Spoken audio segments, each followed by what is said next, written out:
जीवन में आने वाले संघर्षों के लिए जब मनुष्य स्वयं को योग्य नहीं मानता, जब उसे अपने ही बल पर विश्वास नहीं रहता, तब वो सद्गुणों को त्याग कर दुर्गुणों को अपनाता है। वस्तुतः मनुष्य के जीवन में दुर्जनता जन्म ही तब लेती है जब उसके अंतर में आत्मविश्वास नहीं होता। आत्मविश्वास ही अच्छाई को धारण करता है। ये आत्मविश्वास है क्या?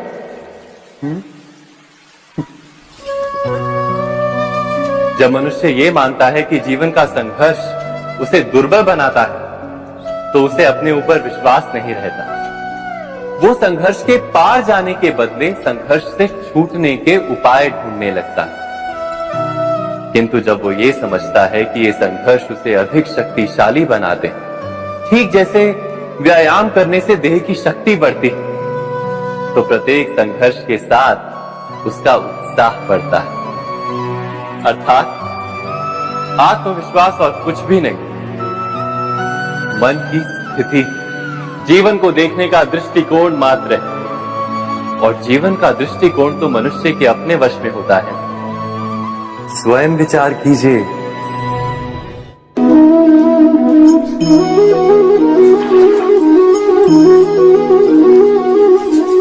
पिता सदा ही अपने संतान के सुख की कामना करते, उनके भविष्य की चिंता करते रहते। इसी कारणवश सदा ही अपने संतानों के भविष्य का मार्ग स्वयं निश्चित करने का प्रयत्न करते रहते। जिस मार्ग पर पिता स्वयं चला है, जिस मार्ग के कंकर पत्थर को स्वयं देखा है, मार्ग की छाया, मार्ग की धूप को स्वयं जाना है, उसी मार्ग पर उसका पुत्र भी चले, यही इच्छा रहती है हर पिता की। निस्संदेह उत्तम भावना है ये। किंतु 3 प्रश्नों के ऊपर विचार करना हम भूल ही जाते। कौन से प्रश्न? प्रथम प्रश्न, क्या समय के साथ प्रत्येक मार्ग बदल नहीं जाते? क्या समय सदा ही नई चुनौतियों को लेकर नहीं आता? तो फिर बीते हुए समय के अनुभव नई पीढ़ी को किस प्रकार लाभ दे सकते हैं? दूसरा प्रश्न, क्या प्रत्येक संतान अपने माता पिता की छवि होता है? हाँ, संतानों को संस्कार तो अवश्य माता पिता देते हैं, किंतु भीतर की क्षमता तो ईश्वर देते हैं। तो जिस मार्ग पर पिता को सफलता मिली है, विश्वास है कि उसी मार्ग पर उसकी संतानों को भी सफलता और सुख प्राप्त होगा। तीसरा प्रश्न, क्या जीवन के संघर्ष और चुनौतियां लाभकारी नहीं होती? क्या प्रत्येक नया प्रश्न एक नए उत्तर का द्वार नहीं खोलता? तो फिर संतानों को नए नए प्रश्नों, संघर्षों और चुनौतियों से दूर रखना, ये उनके लिए लाभ करना कहलाएगा या हानि पहुंचाना? अर्थात जिस प्रकार संतान के भविष्य का निर्माण करने के बदले उसके चरित्र का निर्माण करना श्रेष्ठ है, वैसे संतानों के जीवन का मार्ग निश्चित करने के बदले उन्हें नए संघर्षों के साथ जूझने के लिए मनोबल व ज्ञान देना अधिक लाभदायक नहीं होगा? स्वयं विचार कीजिए। मनुष्य की सबसे बड़ी दुर्बलता क्या होती है? सोचिए। धन, प्रेम, अहंकार। मनुष्य की सबसे बड़ी दुर्बलता होती है उसके रहस्य। चाहे आप कितने भी शक्तिशाली क्यों ना हो, कितने भी प्रबल क्यों ना हो, परंतु उसके रहस्य उसके नाश की चाबी होती है। इसलिए यदि प्रबल रहना है, शक्तिशाली रहना है, समर्थ रहना है, तो अपने रहस्य को किसी को भी ना बताए, ना मित्र को और ना ही शत्रु को, क्योंकि समय पड़ने पर कब कौन शत्रु हो जाए ऐसा कहना संभव नहीं। विभीषण को रावण के अमृत कुंड का ज्ञात था, इसीलिए प्रभु श्री राम रावण का वध करने में सफल हो सके। इसलिए उचित यही है कि आप अपने रहस्य को स्वयं तक ही सीमित रखें, मनुष्य जीवन की परीक्षा में सफल होने के लिए क्या नहीं करता? वो परिश्रम करता है, दौड़ भाग करता है, और ये सब करने के पश्चात भी जब उसका काम नहीं बनता तो वो नकल करता है ना? तनिक लौटिए अपने बचपन में, स्मरण कीजिए अपने बचपन की स्मृतियों का। क्या स्मरण हुआ? विद्यालय में जब आप परीक्षा देने जाते थे तो क्या होता था? आप ना सही, परंतु कोई ना कोई सफलता पाने के लिए नकल करता ही था और उत्तीर्ण भी हो जाता था, है ना? परंतु जीवन की परीक्षा ऐसी नहीं होती। नकल करने वाला सफल नहीं होता। कारण विद्यालय में सबके प्रश्न पत्र एक होते थे, परंतु जीवन के प्रश्न पत्र और उनकी कठिनाई सबके लिए भिन्न होती, तो निश्चित रूप से उनके उत्तर भी भिन्न होंगे ना। इसलिए यदि आपको जीवन में सफलता पानी है तो नकल ना कीजिए, स्वयं के प्रश्नों का उत्तर स्वयं ढूंढिए और सफलता आपकी ही होगी। मनुष्य का जीवन हार और जीत, विजय और पराजय, सफलता और असफलता के मध्य झूलता रहता है। आपके साथ भी ऐसा होता होगा, है ना? जब आप सफल होते हैं, किसी चुनौती पर विजय पाते हैं, तो मन प्रसन्नता से आनंद के उपवन में झूमने लगता है, और जब आप असफल होते हैं तब मन दुख और पीड़ा के सागर में डूबने लगता है। परंतु वास्तव में सफलता और असफलता है क्या? तनिक ध्यान से सोचिए। ये केवल हमारी मनोस्थिति मात्र है। हमारी पराजय तब नहीं होती जब हमारा शत्रु विजय प्राप्त कर ले। हमारी पराजय तब होती है जब हम पराजय स्वीकार करें। हम असफल तब नहीं होते जब हम लक्ष्य ना पा सके।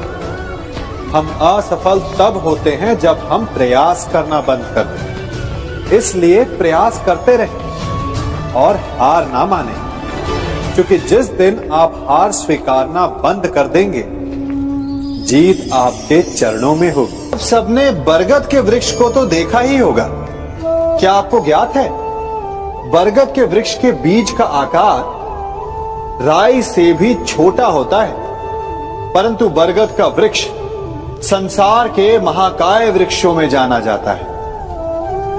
जब उसका जन्म होता है तब उसमें वो जटाएं, वो शाखाएं नहीं होती, परंतु जैसे जैसे उसका विस्तार होता है, जैसे जैसे वो अधिक शाखाओं का भार उठाता है, अधिक पत्तियों का सृजन करता है, वैसे वैसे उसकी शाखाएं जटाएं बनकर जड़ तक पहुंचती है और इस वृक्ष को सहारा देती है। ये जीवन का बहुत महत्वपूर्ण पथ है। बिना लोभ लालच शुभ कार्य करें, अन्य लोगों की सहायता करें। धीरे धीरे आपने जिनकी सहायता की वो आपके सहायक बनते जाएं, आपकी जड़ों को और बलशाली बनाएंगे, आयु मान और आकार बढ़ाएंगे। सहजीवन, सहायता और निष्काम कर्म आपको मृत्यु के पश्चात भी मरने नहीं देगा, आपको अमर रखेगा। हमारा शरीर प्रकृति का एक महान आविष्कार है। इससे जटिल संरचना संसार में और कोई नहीं। हमारा शरीर जितना जटिल है, यदि इसे ठीक से जाना जाए तो इससे अधिक सरल ज्ञान देने वाला और कोई नहीं। हमारे शरीर में 5 इंद्रियां होती हैं जो हमें भाव, गुण और वस्तुओं का बोध कराती हैं। हमारे पास आंखें हैं, नाक है, स्पर्श के लिए त्वचा है, कान है और जीभा है। सबका भिन्न भिन्न कार्य है। आंखों से देखना, कानों से सुनना, नथनों से श्वास लेना, त्वचा से स्पर्श करना और जीवा से स्वाद लेना। परंतु क्या आपने कभी सोचा कि प्रकृति ने हमें 2 आंखें दी, 2 नथुने दी, 2 कान दी, स्पर्श के लिए ये पूरा शरीर दिया, परंतु जीवा केवल 1 दी। ऐसा क्यों? क्योंकि प्रकृति चाहती है कि हम देखें अधिक, सुने अधिक और ज्ञान अधिक अर्जित करें, बोले कम। क्योंकि अधिक वाचाल नाश को निमंत्रण देता है। स्मरण रखिएगा।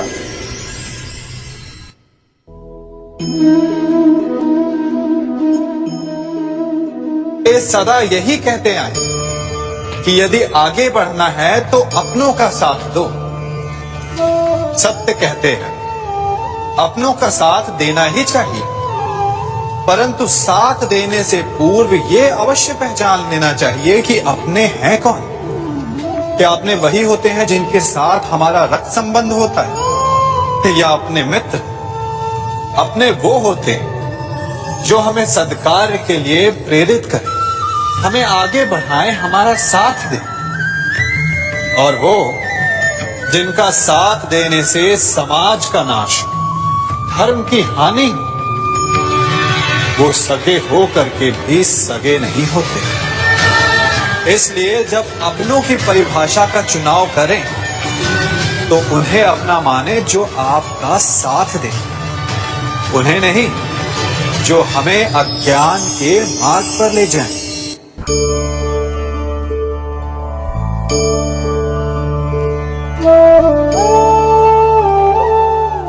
आप जिनसे प्रेम करते हैं सदा उनके समीप रहना चाहते हैं, नहीं चाहते कि कभी अपनों से दूर होना पड़े, बिछड़ना पड़े।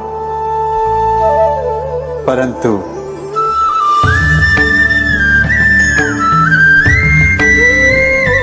एक समय के पश्चात अपनों से दूर हो जाना उन्नति के लिए आवश्यक है।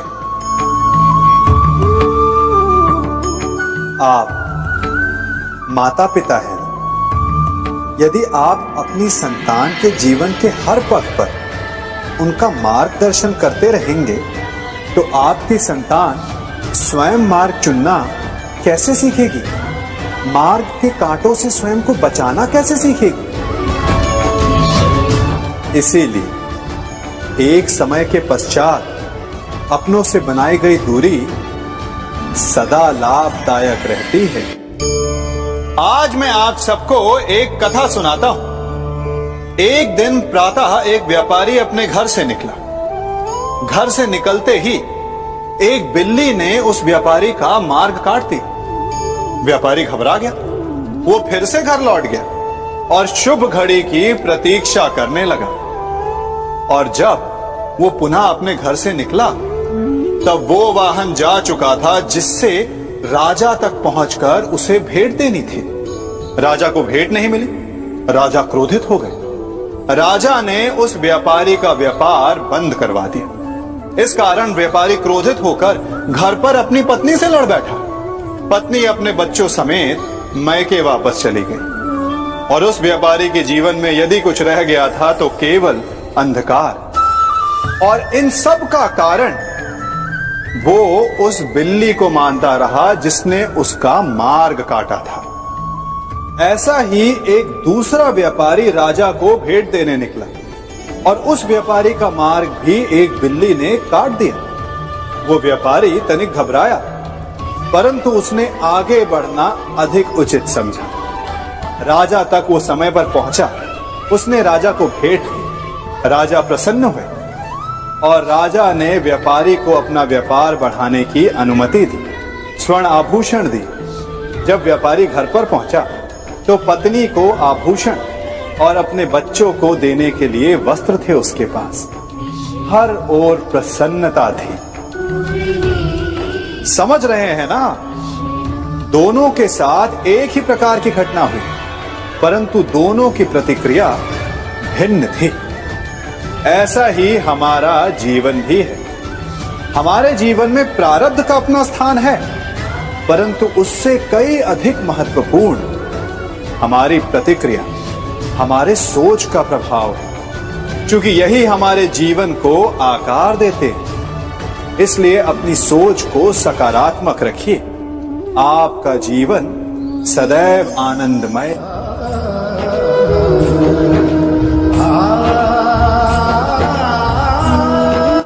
हम सभी अपने जीवन में कोई ना कोई कार्य करते हैं।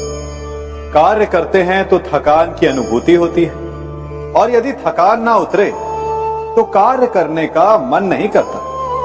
हम आशा करते हैं कि कदाचित एक दिन में 24 के स्थान पर 26 घंटे होते तो आराम करने के लिए हमें और अधिक समय मिल जाता। हमें ऐसा अनुभव होता है कि हम बहुत अधिक कार्य कर रहे हैं, है ना?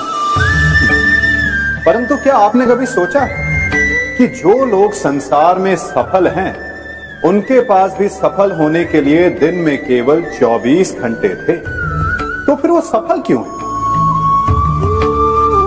इसका एक छोटा सा रहस्य है। वो कार्य चुनते हैं जो उन्हें प्रिय है, जिसे करने में उन्हें आनंद आता है। उन्हें लगता ही नहीं कि वो कार्य कर रहे हैं, उन्हें लगता है कि वो प्रतिपल आनंद मना रहे हैं। और जब आप आनंद मनाते हैं तो थकान कैसी? इसलिए यदि आप जीवन में कोई भी कार्य करें तो वो आपके मन को भाना चाहिए, या जो कार्य आप कर रहे हैं उसे अपने मन को भा देने दो। सफलता आपको मिलेगी। कभी सोचा है हमारा जीवन भी उस रेत की घड़ी की भांति है? जो रेत नीचे गिर चुकी है वो हमारा अतीत है, जो अब भी ऊपर है वो हमारा आने वाला भविष्य है, और वर्तमान ये संकुचित स्थल है जहां से धीरे धीरे करके रेत गिर रही है। अर्थात हमारे पास जीने के लिए यही एक क्षण है। उसका उपयोग कैसे करना है ये हम पर निर्भर करता है। जो बीत गया उसका दुख मनाना है, या जो भविष्य में होने वाला है उसकी प्रतीक्षा में क्रोध करना है। सब कुछ करने के लिए यही एक क्षण है।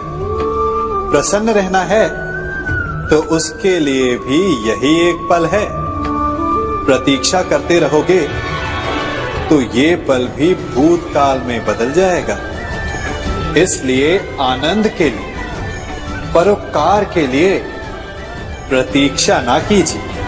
आपके पास जो पल है उनका भरपूर सदुपयोग कीजिए, क्योंकि इस घड़ी को पलटकर आप फिर से समय अवश्य गिन सकते हैं, परंतु अपना बीता हुआ समय आप वापस नहीं लौटा पाएंगे। मनुष्य भी बड़ा विचित्र प्राणी है। अपनों से नीचे के स्तर के लोगों को वो हे दृष्टि से देखता है, उनका उपहास उड़ाता है, उनसे बार बार कहता है कि तुम्हारा कुछ नहीं हो सकता, तुम भविष्य में कुछ नहीं कर पाओगे। जब मनुष्य के पास धन, संपत्ति, मान होता है तो वो दूसरों का आदर नहीं करता, परंतु वो एक बात भूल जाता है कि उससे भी अधिक शक्तिशाली कोई अस्तित्व में है, और वो है समय। काल काल अपना चक्र कब बदलेगा ये कोई नहीं जानता। समय अपनी करवट कब लेगा ये कोई नहीं जानता। कोयला भी समय के साथ साथ हीरे में परिवर्तित हो जाता है। इसलिए जीवन में कभी भी किसी का भी उपहास नहीं उड़ाना चाहिए।